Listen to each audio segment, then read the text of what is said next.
नमस्कार, जय हिंद मेरे प्यारे साथियों। वन क्लास वन टॉपिक में आप सभी का स्वागत है। आज जो दूसरा टॉपिक है हम लोगों का वो है वैदिक काल, यानी कि एंशिएंट हिस्ट्री का वैदिक काल। हम लोगों ने लास्ट क्लास में पढ़ा था सिंधु घाटी सभ्यता, उसमें हड़प्पा मोहनजोदड़ो वगैरह सब कुछ पढ़ लिया था, उसके टॉप 10 क्वेश्चन पढ़े थे। आज हम लोग पढ़ रहे हैं वैदिक काल के top 10 questions. One class one topic हम लोगों ने इसका नाम रखा है। हम लोग अपना टाइम वेस्ट नहीं करते हैं। जिसने अभी तक चैनल सब्सक्राइब ना किया हो सब्सक्राइब कर लेना, बेल आइकन प्रेस कर लेना और हम लोग बढ़ते हैं अपने पहले क्वेश्चन की तरफ।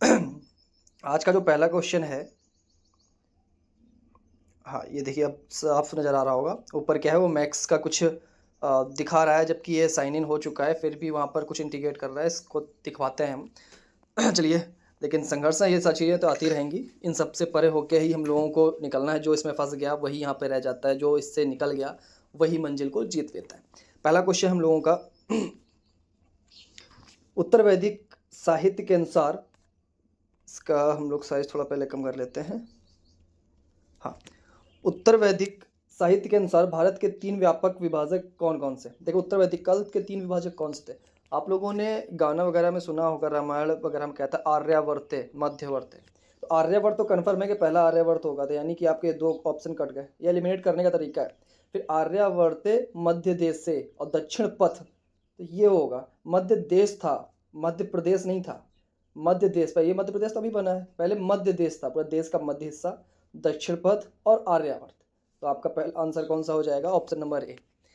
दूसरा क्वेश्चन देखिए, कौन सा वेद बलिदान सूत्र को दर्शाता है? तो बलिदान किसमें हुआ था? तो यजुर्वेद जो है ये आपको बलिदान को दर्शाता है।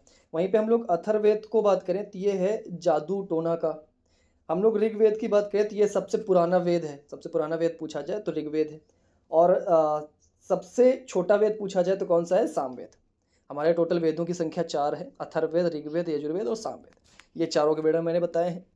अगला देखते हैं, वैदिक उत्तरोत्तर समाज के बारे में निम्नलिखित में से कौन सा कथन एकदम सही नहीं है? यानी 3 सही है, 1 गलत है। कौन सा गलत है वो बताना है आपको। पहला देखिए, यज्ञ में स्रोत के बतौर केवल पत्नी ही स्वयं रूप से भाग ले सकती थी। ये तो एकदम गलत है। स्वयं पत्नी नहीं, पति ले सकता था पत्नी के रूप में, पत्नी की साड़ी वगैरह रख के, लेकिन पत्नी नहीं ले सकती थी। हमारा पहले ही गलत हो गया। अब सही कौन कौन से हैं उस पर ज़रा चर्चा कर लेते हैं कि हमारे 3 सही। तो सही में क्या था कि कुछ ग्रंथों के अनुसार यज्ञ में पत्नी की अनुपस्थिति के स्थान पर, देखिए वही बात इसमें बोल दी गई है कि अगर पत्नी नहीं है तो आप उसका कुछ जेवर या घास का कोई पुतला बना लीजिए, उसको अपनी पत्नी यक्षाग्नि बना के आप उसको पूजन पाठ कर सकते हैं। ये बात उन्होंने बोली, एकदम सही है। मासिक धर्म जो होता है महिलाओं को, अगर वो है तो उस दौरान वो यज्ञ में भाग नहीं ले सकती हैं। ये सही थी। केवल वैवाहिक व्यक्ति ही अपने वैध पत्नी के साथ किसी यज्ञ में यजमान, बिल्कुल सही है। पहले क्या था, यजमान बनना है तो आपकी शादी होनी चाहिए और आपकी वाइफ आपके साथ होनी चाहिए, तो आप यजमान बन सकते हैं। अगला क्वेश्चन क्या है? हाँ देखिए, कहता है प्रारंभिक वैदिक काल के संबंध में निम्नलिखित कथनों पर विचार करना है। पहला क्या, ऋग वैदिक जो समाज था वो मात्रात्मक और समाज की मूल इकाई ग्राम थी।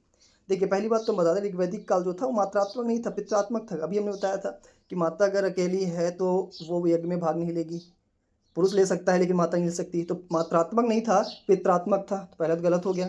दूसरा है, ऋग्वैदिक काल में बाल विवाह प्रचलित था जबकि सती प्रथा अनुपस्थित थी। ये बात तो एकदम सही है कि सती प्रथा नहीं थी उस समय, लेकिन बाल विवाह प्रचलित था, ये एकदम गलत है। बाल विवाह उस समय प्रचलित नहीं था, यानी ये भी गलत है। तो उसने पूछा क्या था कि विचारों करें और निम्नलिखित में से कौन सा कथन सही है। ऊपर दिए गए निम्नलिखित में से कौन से कथन सही हैं? चौथा ऑप्शन होना चाहिए, ये दोनों नहीं थे। सही नहीं, ये दोनों गलत है। देखो ये था पित्रात्मक और इसमें बाल विवाह प्रचलित नहीं था, यानी इसका चौथा ऑप्शन जो कट गया है उसमें लिखा होगा ना तो पहला ना ही दूसरा। इसके कोई भी ऑप्शन सही नहीं है, यानी ये दोनों ही गलत थे। अगला क्या कहता है? अगला कहता है कि वैदिक साहित्य में जो देवता इंद्र थे जिन्हें अक्सर पुरंदर कहा जाता था, तो पुरंदर शब्द का अर्थ क्या है? देखो, पुरंदर एक कालिंजर महल है। कालिंजर, कालिंजर क्या है? किला है। चाहे सी बात है, ऐसे ही आपको याद रखना, कालिंजर पुरंदर। तो जो देवता इंद्र जिन्हें अक्सर पुरंदर कहा जाता था, तो देवता इंद्र को का जो शब्द का अर्थ था वो क्या था? किलों का विध्वंसक। क्या अर्थ था? किलों का विध्वंसक। अगला क्वेश्चन देखिए, अगला क्वेश्चन क्या है? अगला है कि डैश है, वेद 4 वेदों में सबसे छोटा और हिंदू परंपरा में एक दिव्य दर्जा रखता है। और धनु और मंत्रों का, देखो इसमें मंत्र वगैरह भी हैं, का संग्रह। देखो अभी बताया सबसे छोटा कौन सा है, साम। फिर से बता दे रहा है, अभी मैं बोला था सामवेद सबसे छोटा है, इसी में आपके मंत्र उच्चारण वगैरह हैं। ऋग्वेद सबसे पुराना है। यजुर्वेद जो बलिदान वगैरह रखता है।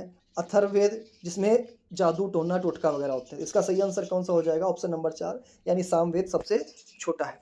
अगला क्वेश्चन देखिए, अगला क्वेश्चन कहता है उत्तर वैदिक काल में इंद्र का स्थान। इंद्र प्रजापति, हमने सिंधु घाटी सभ्यता में पढ़ा था, सिंधु घाटी सभ्यता में जो उनके मुख्य भगवान थे उनको क्या कहा जाता था, प्रजापति। प्रजापति भगवान थे। तो अब ऋग्वेद उनके ठीक बाद हम लोग पढ़ रहे हैं ऋग्वैदिक काल, तो ऐसे याद रखना कि प्रजापति नहीं है, तो इंद्र को भी किस देवता का स्थान मिला, प्रजापति। प्रजापति के स्थान पे कौन आ गए, इंद्र आ गए। अगला देखिए, अगला क्या कहता है, उत्तर वैदिक काल में कर वसूलने वाले को क्या कहा जाता था।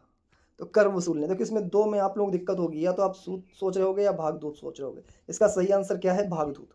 उत्तर वैदिक काल में जो कर वसूल टैक्स जो लेता था उसको बोलते थे भाग। देखो जो जिसको कर यानी पैसा मिल जाएगा वो क्यों रुकेगा, वो तुरंत भाग के जाएगा, और फिर वो दूध दही सब कुछ वही करेगा जिसके पास पैसा है, ऐसे आपको याद रखना है। तो कर कौन वसूलेगा, जो कर वही वसूलेगा जो दूध वगैरह पिएगा, और कर वसूलने के तुरंत बाद रुकेगा नहीं, क्या हो जाएगा, भाग जाएगा। अब देखिए इसके बारे में थोड़ा हम आपको बताना चाहेंगे कि उत्तर वैदिक काल में किस काम के पदाधिकारी को क्या बोला जाता था। एक तरफ अधिकारी ये हैं, अधिकारीगण हैं, और हाँ ये एक तरफ ये अधिकारीगण है और दूसरी तरफ उनके कार्य, यानी कौन सा कार्य मिला था तो वो, और उन अधिकारी को क्या बोला जाता था। जो मुख्य पुजारी होते थे उसको बोला जाता था पुरोहित। सेना के सर्वोच्च जो सेनापति होते थे उनको बोला जाता था सेनानी। चारागाह भूमि के प्रभारी अधिकारी को वज्रपति, वहीं पुलिस अधिकारी को जीवग्रह, वहीं गुप्तचर संदेशवाहक जो होते थे, जो गुप्तचर वगैरह होते थे उनको बोला जाता था दत्ता। गांव का जो मुखिया होता था उसको ग्रामीणी बोला जाता था। अब देखिए इसको इसे से याद रखिएगा, इसमें डाउट बहुत आएंगे, अगर इसमें ऑप्शन होगा तो किसी के दिमाग नहीं आएगा, गांव के मुखिया को ग्रामीणी बोला जाएगा। तो उत्तर वैदिक काल में गांव के मुखिया को ग्रामीणी बोला जाता था। परिवार का जो मुखिया होता था उसको कुलपति, यानी उस कुल का जो पति, कुल का जो सर्वोच्च था उसको परिवार का मुखिया। विवादों का मध्यस्थ जो कराता था उस अधिकारी को मध्यमासी, क्या, मध्यमासी। अगला देखो आगे, हाँ आगे देखिए, आगे भी कुछ है। ये आपके जो अभी एग्जाम में पूछा गया, अभी आपके इसमें क्वेश्चन जो आया कि कर वाला जो टैक्स का पूछा गया, तो टैक्स संग्राहक किसको बोला गया, भागदूत को। वहीं कोषाध्यक्ष के बारे में बात की जाए तो संग्रहित्री, क्या था, संग्रहित्री। मुख्य रानी की बात की जाए तो महिषी। सारथी और दरबारी मंत्री की बात की जाए तो सुता। खेल और वन के रक्षक तो गोविंद करतान, करतान को याद रखिएगा कप्तान। तो भाई खेल और वन के रक्षक, खेल में कौन मेन होता है, कप्तान, तो ऐसे याद रखिएगा, खेल और वन के रक्षक गोविंद करतान। संदेशवाहक पालागल, चैम बलेन छत्री, लेखाधिकारी अछवाप, मुख्य न्यायाधीश अथापति, और जो बढ़ई होते थे उनको तक्षण बोला जाता था। मिट्टी के जो बर्तन प्रारंभिक ऋग्वैदिक आर्यों में थे, ठीक है, किस रंग के थे जब आर्य थे, तो ध्यान से देखिएगा। जाहिर सी बात है जब आर्य थे तो वो ज़मीनी से जुड़े हुए होते थे। और आपको याद कैसे रखना है, मैं याद करने का तरीका बता रहा है। गांव में जिन लोगों का भी घर गांव में है, और जाहिर सी बात है 99% लोग गांव से कहीं ना कहीं तो बिलोंग करते ही होंगे जो तैयारी कर रहे हैं, किसी के मामा, किसी के नाना, किसी के बाबा, कोई रहते हैं। तो वहाँ पर क्या होता है, कच्चे घर होते हैं, और जो ज़मीन होती है कच्ची उसमें गेरू से लिपाई होती है, मिट्टी में गेरू मिला कर और लिपा जाता है। तो जो ऋग्वैदिक काल थे उसमें जो बर्तन थे उनका रंग कैसा था, गेरू रंग का, कैसा, गेरू रंग का। हाँ तो ये थी आपकी क्लास। उम्मीद रखते हैं कि आपको अच्छी लगी होगी। Thank you for watching this video. अगर आपको इससे कुछ सहयोग मिल रहा है, आपको लगता है कि नहीं ये ठीक है, तो ज़रूर लाइक करिएगा। अभी क्या है, अपना चैनल बिल्कुल छोटा है, व्यू बहुत कम है, बहुत मतलब है नहीं, ना के बराबर है। लेकिन जो लोग भी अभी देख रहे हैं, जो लोग भी अभी मेरे साथ जुड़े हैं, जिनको ये लगता है कि डेफिनेटली मैं आज नहीं तो कल आपको अच्छे से अच्छा कंटेंट दूंगा और आपको एक अच्छी ऊंचाई पे पहुंचाऊंगा, आपको लगता है कि मैं आपका मार्गदर्शक सही से कर सकता हूं, तो ज़रूर वीडियो को शेयर करिएगा और लोगों तक पहुंचाइएगा। चलिए मिलते हैं आपसे अगले वीडियो में, तब तक के लिए जय हिंद।